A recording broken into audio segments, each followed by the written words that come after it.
Good morning, ladies and gentlemen. My name is Simon Mills. I'm a Senior Associate at the Zien Group, and I'd like to welcome you all to today's presentation in Knowledge Miles, which is the lecture series associated with the 695th Lord Mayor of London, the Right Honourable Professor Michael Manelli. Now, the theme for this lecture series is connections in and around the square mile, what the Lord Mayor likes to call the world's coffee house, and how these connections can help us tackle the challenges facing society. The lectures are delivered in association with the Jewel in the City's Crown, the livery companies. And today's webinar is entitled A Tale of Two Carbon Markets. And I'm joined by Dr. Roger Cohen, former investment banker and the founder and CEO of C20 and of the Real Carbon Index, which is the world's first family of indices tracking the price of carbon across global compliance markets and, of course, carbon taxes as well. Now, as always, the agenda for this webinar is very simple. Following my introduction, Dr. Cohen is going to make his presentation, and then we're going to move on to the Q&A session. Now, I'm afraid that you are all muted, but you are able to submit your questions to Roger through the chat tool, which is on the, it's either the right or the top of your screen. Please do chip in at any point of the proceedings. I'm going to be collating your questions and I'm going to put them to Roger at the end. As with all of our webinars, we're going to be recording this session and you'll be able to access the slides and presentation at a later date. And so, without further ado, I would like to introduce today's speaker. Roger, tell us a tale of two carbon markets. All right, well, good morning, everyone, and it's 10 p.m. here in Sydney, so it's really nice to be on here with you. I'm going to share my screen straight away and begin this talk. So let me just find the right window, and you should be able to see my screen in a moment. If you can just tell me that it's up, live. Roger. Great. All right. So what I'm going to do tonight is I'm going to talk about the carbon markets. I'm going to give you my perspective, and something I should warn you about is that we all sort of live in these confirmation bias bubbles. So you're getting my view. If it's a pure confirmation bias, you end up talking to people who have the same view as you and they agree with you. So please contest what I say. Please ask questions. Please challenge, because that's the way I will learn. That's the way everyone will learn, and we will land in a better place. Okay, so just briefly what I'm going to do tonight, I'll talk a little bit about some of the facts about carbon and carbon jargon. Then talk a bit about emissions allowances and offsets and how that creates two carbon markets. Then a little bit of my own perspective on how we can reframe the landscape to kind of make the forward path better. And the very last thing I'm going to do is introduce C4S, which is an initiative that's going to be rolled out in the City of London starting from next month. And then we'll welcome your Q&A. I'll apologize in advance. I noticed there was about 20 minutes allocated for me to talk. I'm going to go slightly longer than that. We've got a little video to show you. So if I don't get booted out, I'll apologize for taking up some of the Q&A times. I won't talk about Real Carbon Index, but if you're interested, go onto that website and register and have a look. And some honorable mentions and useful references. There's some great sources of data out there. I do like Our World in Data a lot, and I like what CarbonWise put out. They have a plethora of really interesting and well presented information, and there's a bit more technical, but the Carbon Markets Consultation Report is quite a useful reference. So let's get started. So initially, I'll just give you a little bit about the markets and some jargon. So we talk about emissions in terms of greenhouse gases, and we talk about carbon and carbon dioxide equivalents. Why we do this is really just to simplify things. So what we're wanting to do is we want to look at everything in terms of a single quantity. We turn everything into equivalents of carbon dioxide. So 1 ton of methane causes the same amount of warming as 28 tons of carbon dioxide. and 1 ton of sulfur tetrafluoride is horrendous at the 23,500. There are nuances about how long it persists, these different gases persist in the atmosphere, but it's a good way of bringing everything back to a single baseline. What does a ton of carbon look like? So volume of a hot air balloon is approximately a ton of carbon. And I like to visualize it because, when you go to a picnic and you have all your rubbish, you can see it around you, you pick it up, you take it home with you. When we put stuff up into the atmosphere, we can't see it. It just goes up, it's colorless, it's odorless, and so we forget about it. But the atmosphere is a garbage dump and it is getting full. And if we could see it, we would just as we see our garbage. So if you think about it, hot tub holds about 500 kilograms of coal. It's just under a ton of carbon there. The approximate per capita daily footprint of each one of us or each one of you in the UK is about 18 kilograms or 7 tons per annum. And that you can see the distance. I should have converted it to miles to be in tune with knowledge miles, not knowledge kilometers, but I didn't. And if we look at it in terms of coffee equivalents, your daily footprint would be used up with 221 espressos or 35 cow milk lattes. We're much worse here in Australia at 55 kilograms, and that's because we export a lot of oil, coal, and gas. All right, grab the next slide, please. So net zero, a term that you'll hear bandied about a lot, and carbon neutral are very ambiguous, and they're now starting to legislate against the use of these terms. And this simple illustration really tells that story. So you put a ton of carbon up into the atmosphere, and then at the bottom, you've got two notions of net zero, a ton of carbon stopped or a ton of carbon offset. Very, very different in their effect, their efficacy, and the stability. So just think about that as we go through this talk. Grab the next slide, please. So a useful place to start is to look at atmospheric carbon dioxide. So pre-industrial revolution, there was a kind of stability at just under 300 parts per million of CO2 in the atmosphere. In the sort of 50s, 60s, 70s, that started picking up as we were releasing fossil fuels, burning fossil fuels and releasing greenhouse gases. And then from the 80s on, that has been increasing steadily. We're over 400 parts per million and rising at present. So not only do we have a task of getting ourselves to net zero where that that line will stabilize, become horizontal, we need to actually do enough work to get it back towards lower levels. And if you go on to the next slide, we'll hopefully see why.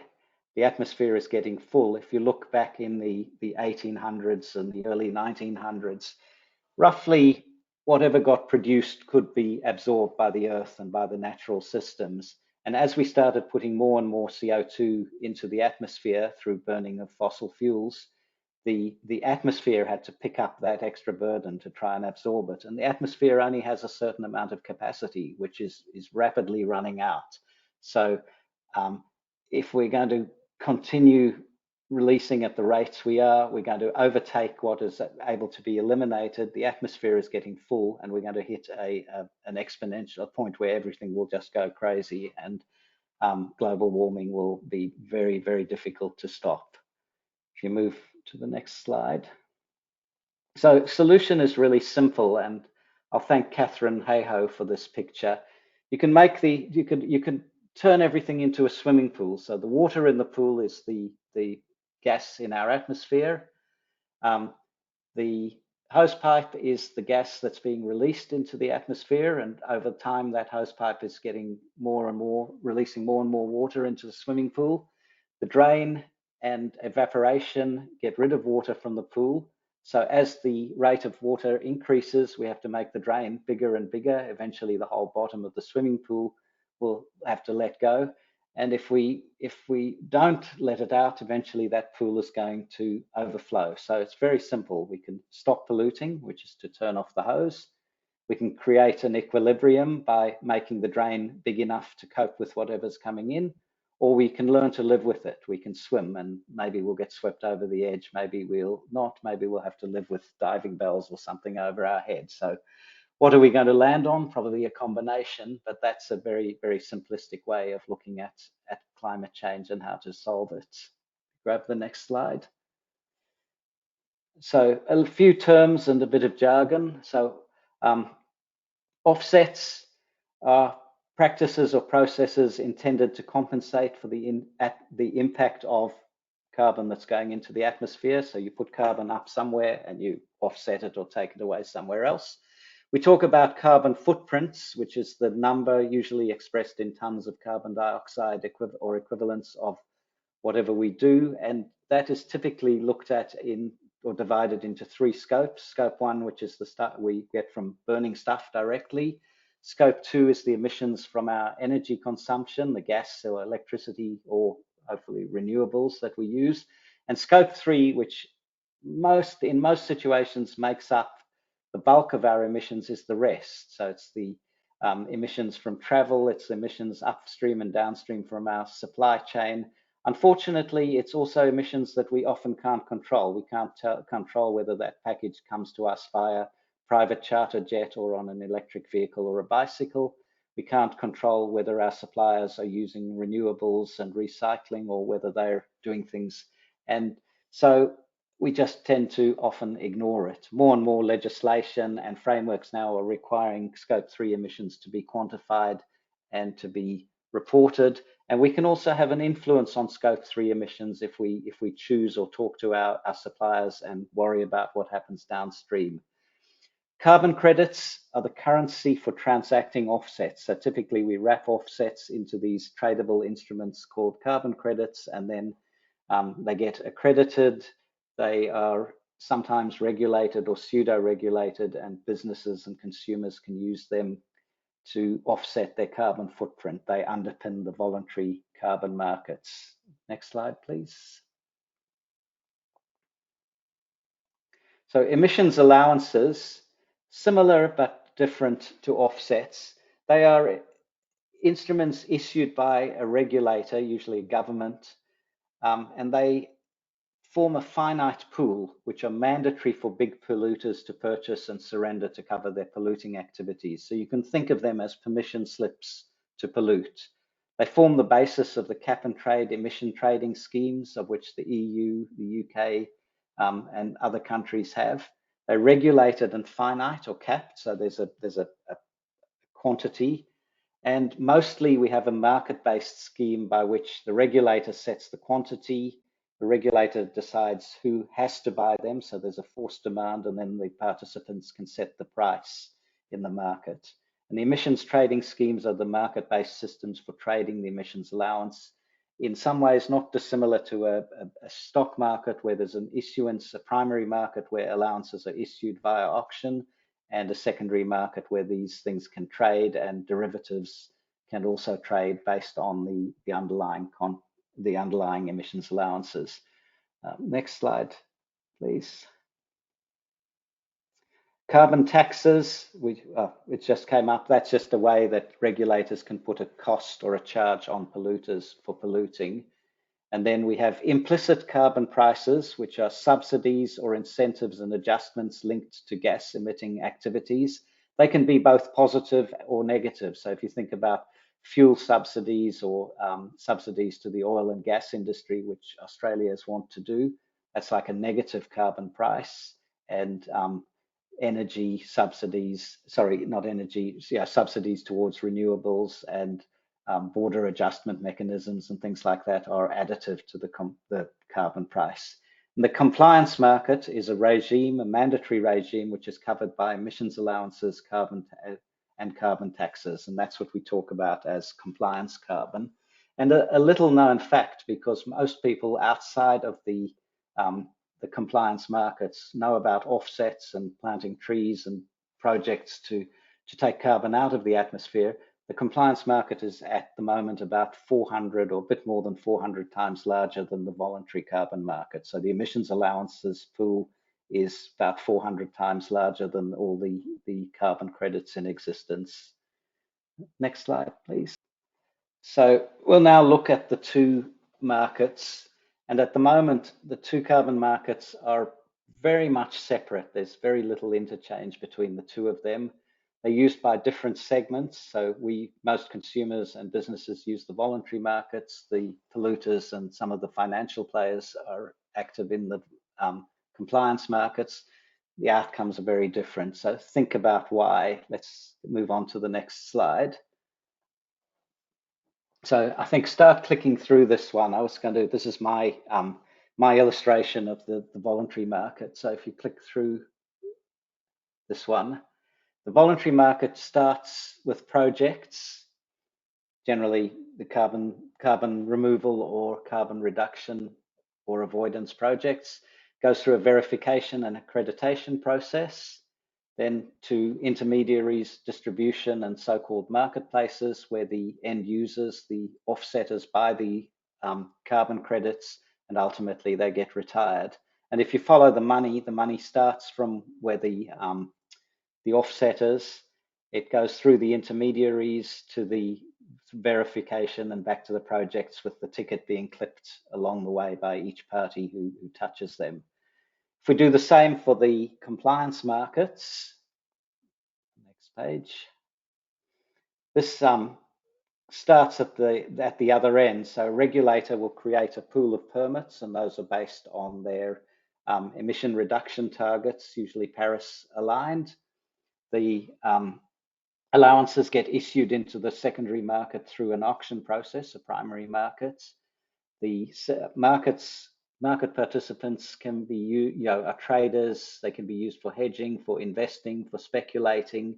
Eventually, they find their hands into the end users, the polluters, who use them to satisfy their compliance obligations and also for risk management. So they can choose to buy for today or to manage their forward obligations.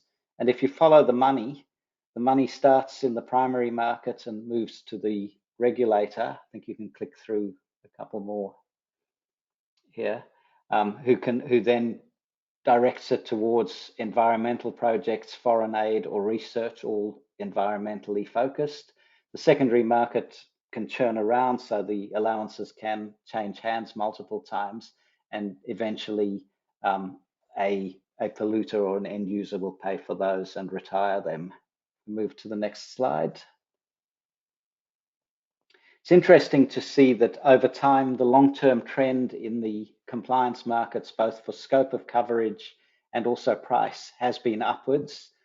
Since the war in Ukraine, there has been sidewards and downward movement and high volatility, and that's because of the sort of the energy switching. We've lost a lot, or in Europe primarily has lost a lot of Russian gas and has had to switch on some of the old coal-fired power stations. So all of that feeds into the carbon and the carbon pricing. But in general, the price of compliance carbon is increasing, but it is and will continue to be volatile. The aggregate prices across the voluntary market are doing the opposite, and that's for several reasons. One is because a lot more projects have come online, so there's an oversupply of carbon credits. There've also been a number of scandals and malfeasance across that market, so that has kind of put them out of favor. But again, over time, that will probably change. Have the next slide, please. Just a little bit of an idea of why I'll talk about both markets. So the voluntary carbon market is highly fragmented, which is one of the reasons why it's languishing at the moment. There are thousands and thousands of projects, hundreds of types of credits, and tens of different certification schemes. So there's no harmonization. There are no big liquid reference instruments that can develop into a market. I think over time that will change, and we will see some consolidation, but at the moment it's not the case. It's very much unregulated. There's a little price discovery, so things are quite opaque. Prices range from less than $1 a ton to over $1,000 per ton for experimental carbon capture credits. And as I mentioned, there is a lot of mischief going on in the voluntary markets. Next slide, please. I won't dwell on this, but some of the scandals and even very recently cook stoves, which have been very popular across developing countries, where we replace dirty coal-burning stoves with clean-burning stoves. The environmental impact of these has turned out in many cases to be largely worthless.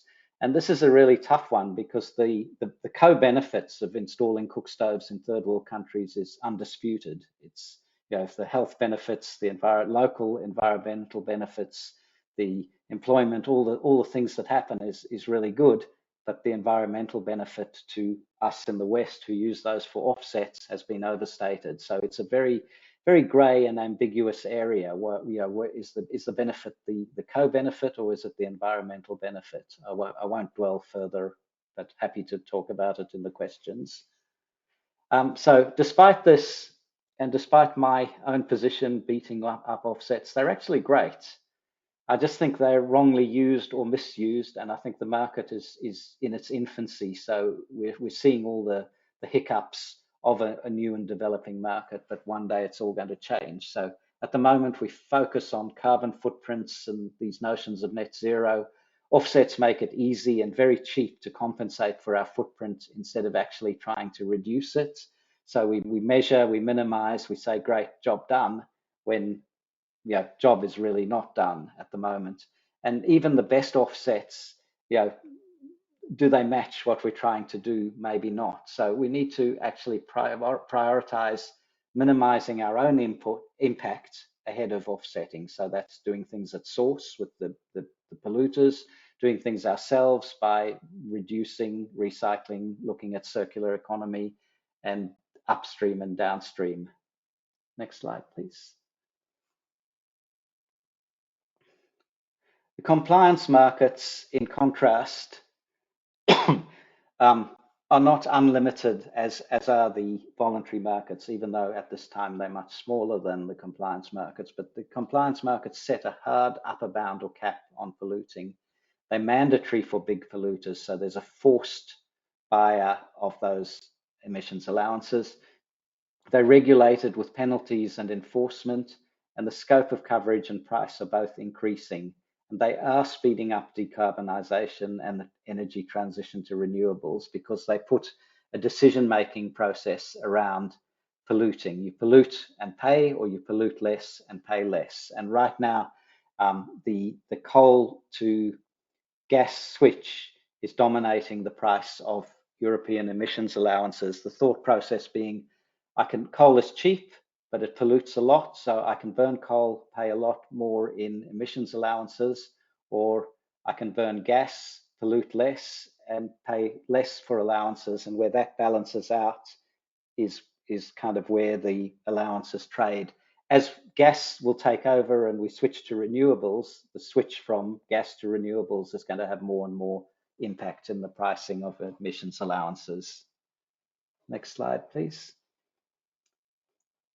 And there is evidence for the effectiveness of compliance markets. I've got more references than what I've put up in the slide, so please reach out to me if you want to see some more of them. I just wasn't able to collate them for this this particular presentation. But there is a lot of evidence that says that this is working. Next slide, please.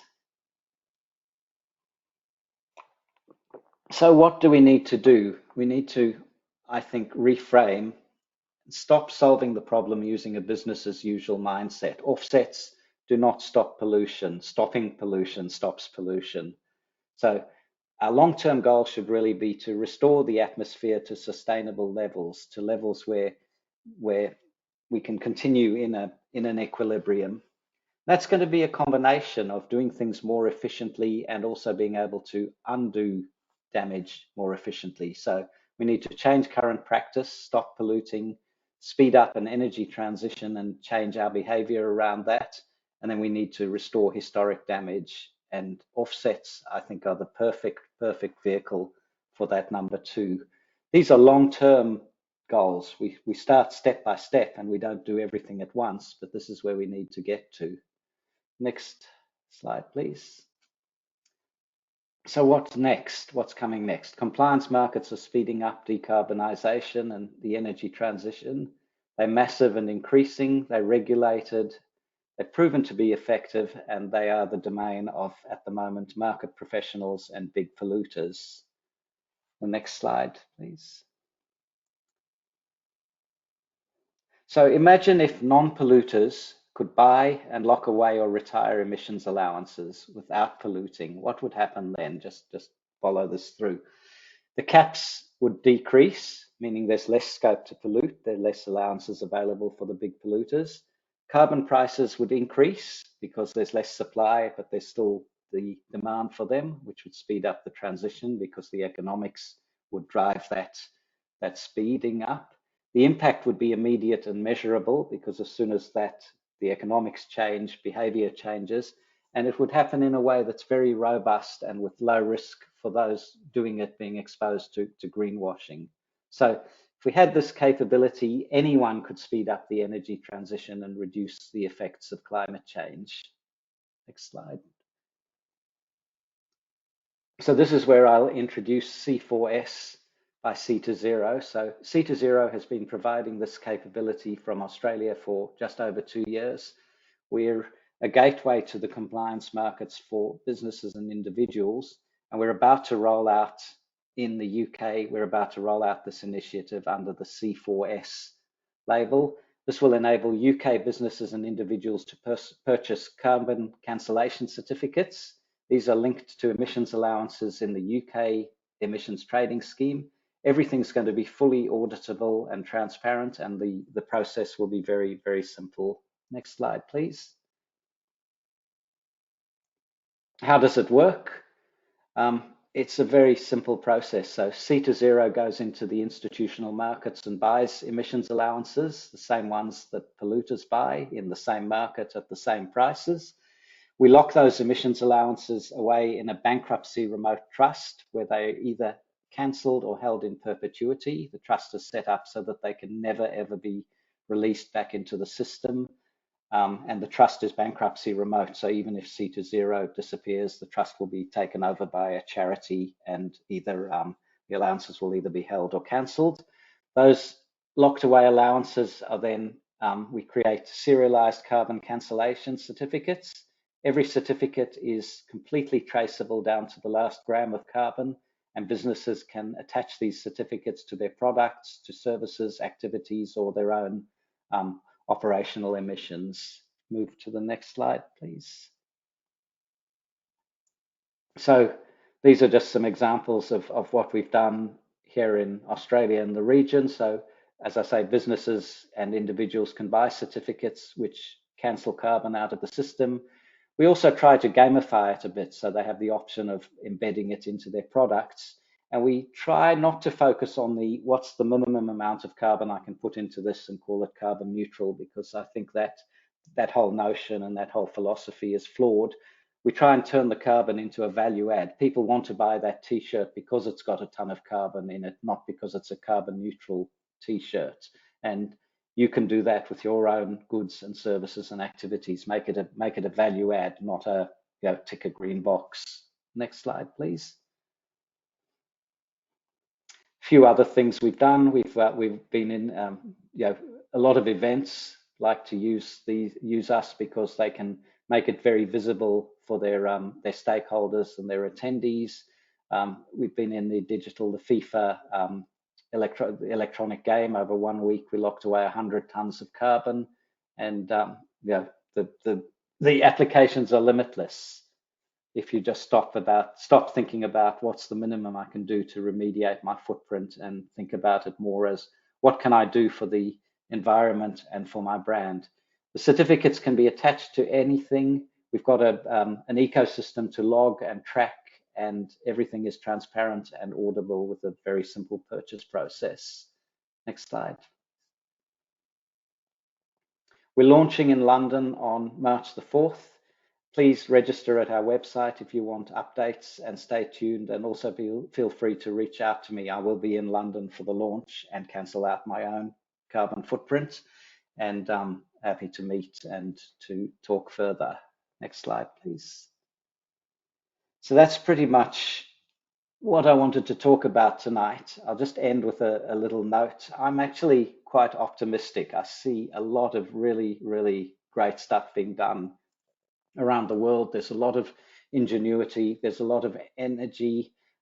Things are getting faster and faster. Awareness is increasing, and we're humans. We are resilient, and we want to survive. So my message is really be optimistic, but don't take your eyes off the road. It's not a given. So, Fantastic, Roger. Thank you so much for. Oh, sorry, you're still doing your acknowledgements. I'm just going to acknowledge and say thank you very much to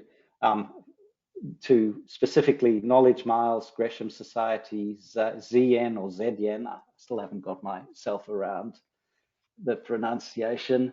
The Lord Mayor, Alderman Professor Manelli, and the City of London, the Climate Livery Group, my own team at C2Zero, but most of all, thank you for listening, and look forward to your questions.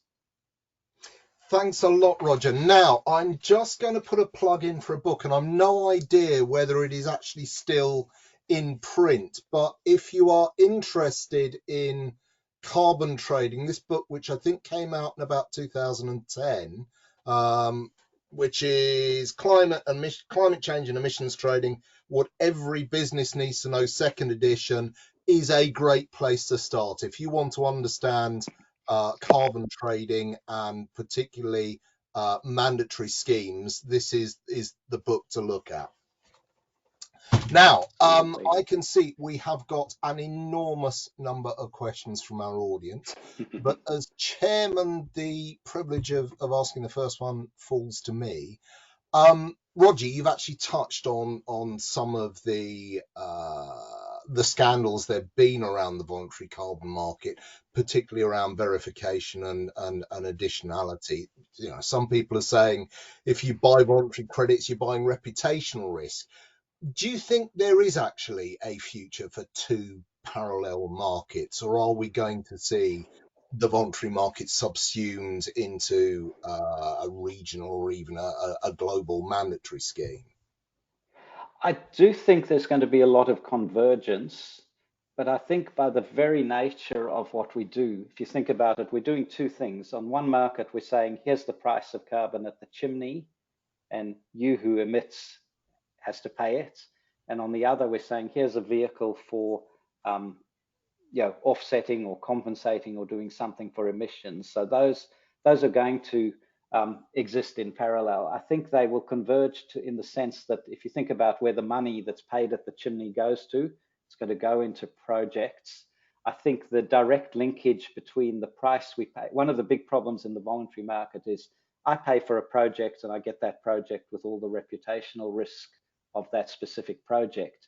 What I should be able to do is buy a reference, an instrument that says 1 ton of carbon is being removed or avoided or whatever I pay for. And at the back end, that money could go into a portfolio of projects of high standard being verified by a regulator. I think because this is a new market, it's kind of grown up from the project end. People have seen the opportunity. I can do a project, I can sell carbon credits. It hasn't formed like a commodity market that says, how can we create a liquid trading, fungible instrument? Absolutely. I mean, the old clean development mechanism provided exactly that framework, and it's such a shame that it disappeared. Having beaten up on voluntary schemes, as you say, they do have some positive uses. I think they're particularly useful around scope 3 emissions. If you're a company trying to offset your company travel, they're perfect for it. And some of the biodiversity projects that they support, are excellent. So there is a place for the two of them. Now, this question cuts absolutely to the heart of it. What should the price of carbon be?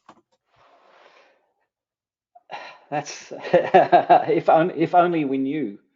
So, the UN, UNFCC or whatever their initials are, and the World Bank are all saying we need a starting price of around $75 a ton globally. So that's on all emissions to create action.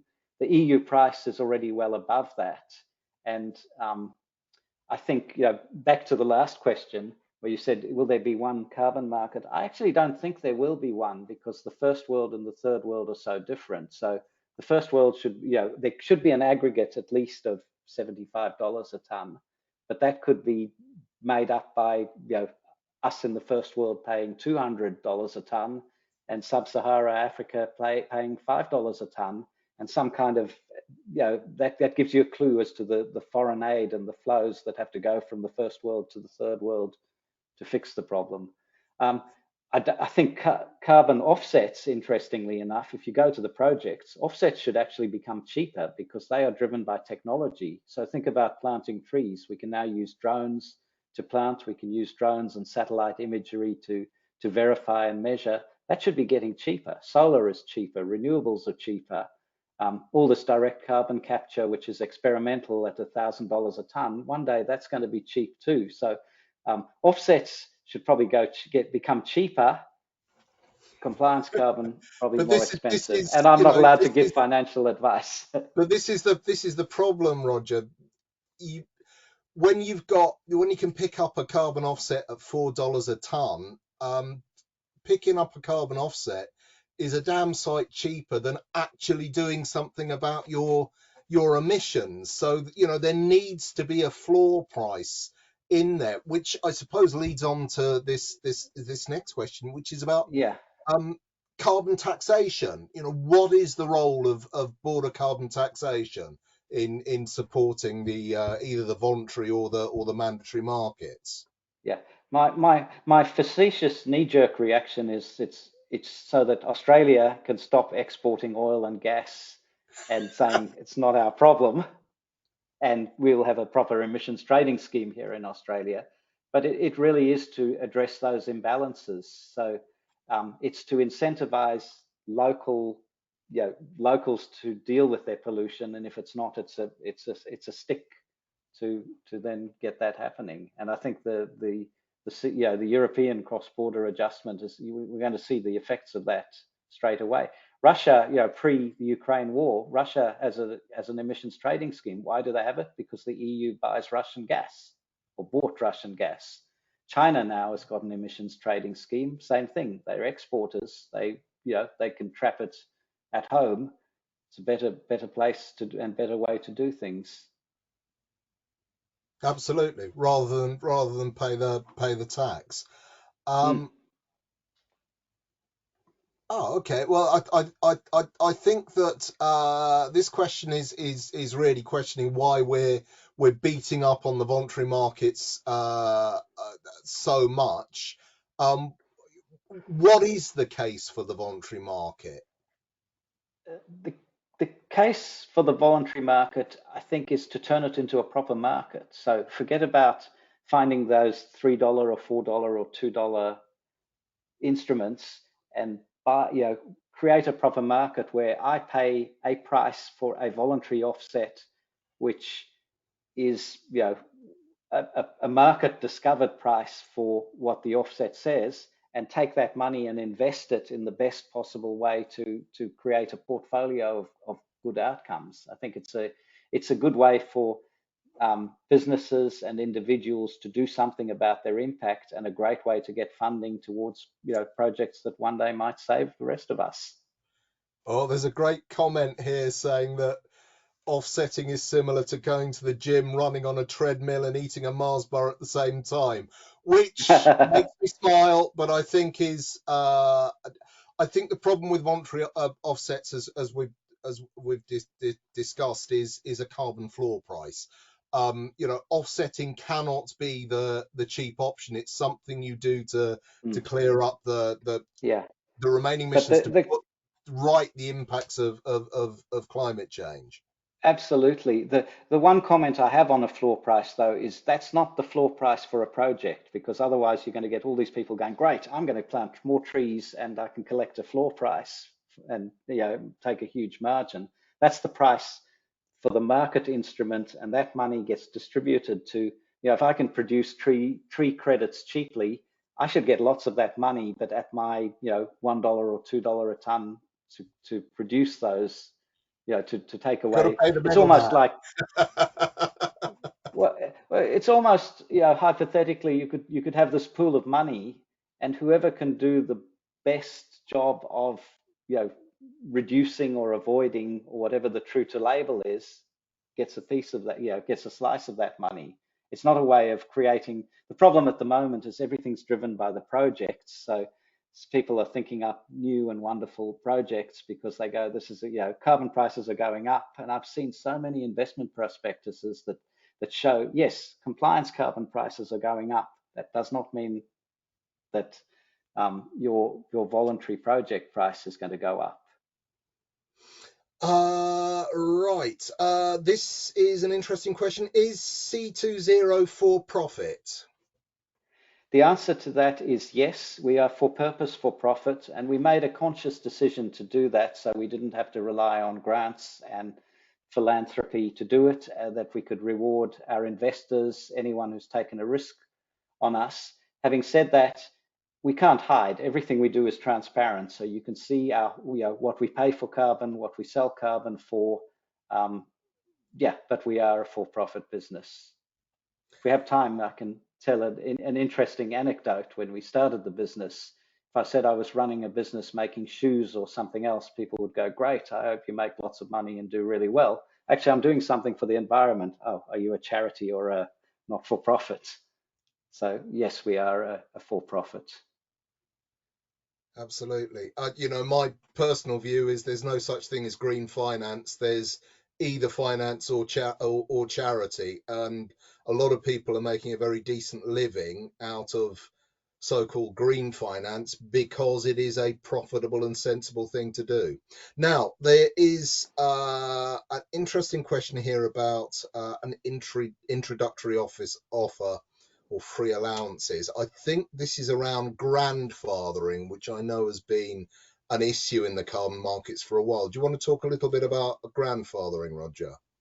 Yeah, so I guess, you know, the markets, and we didn't have time to go into it properly. Obviously, there were a lot of allowances were given out for free, and the rationale behind doing it was, you know, we can't go to a business. We've got to keep the lights on. So that's the first place to start. The second is you can't go to a business that's been functioning on a certain business model and say from tomorrow things are changing. You do need a ramp up period. So free allowances were a way of introducing a scheme, but cushioning the entry effect for those in the scheme. So I think to keep things fair, there should be you know, some degree of grandfathering, but I think it's got you know, things do have to be phased out into a level playing field.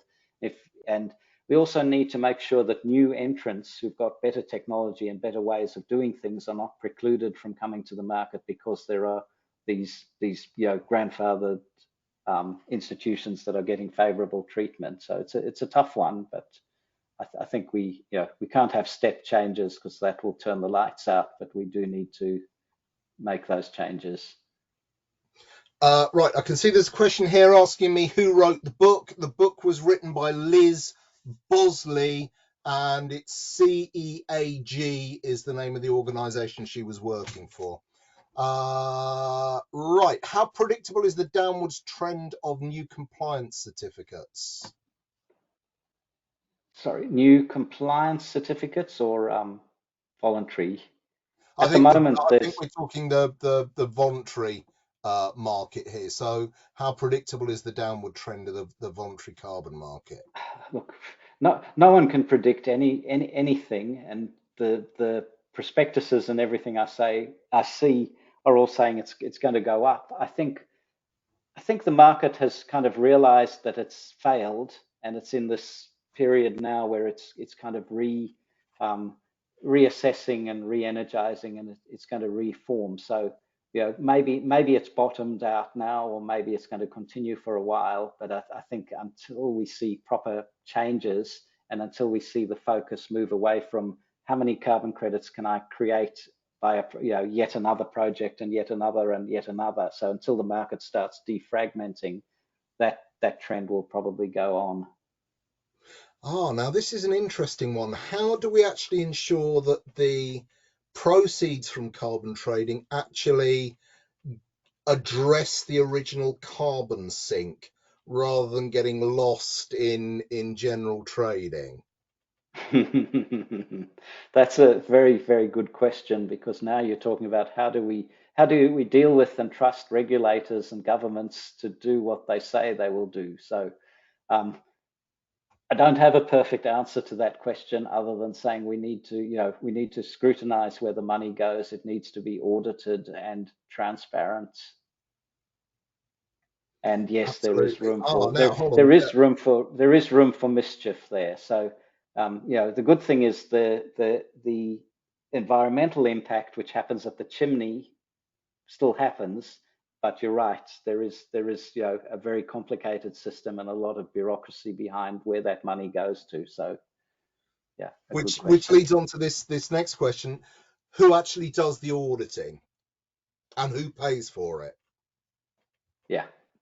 The system, theoretically, I don't know enough about the nuances of each system to answer you properly, but it's a government system. So the slippage you'll see between what goes into the scheme and what ends up at the projects or the research or the foreign aid is what pays for that.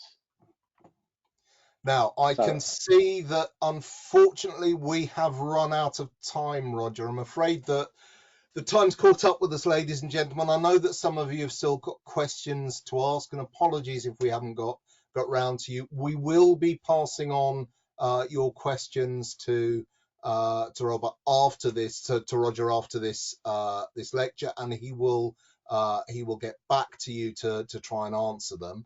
We're also going to be popping a recording of this presentation online in the next couple of days, so you can revisit what Roger has said. It just remains for me to thank you for attending this Lord Mayor's lecture.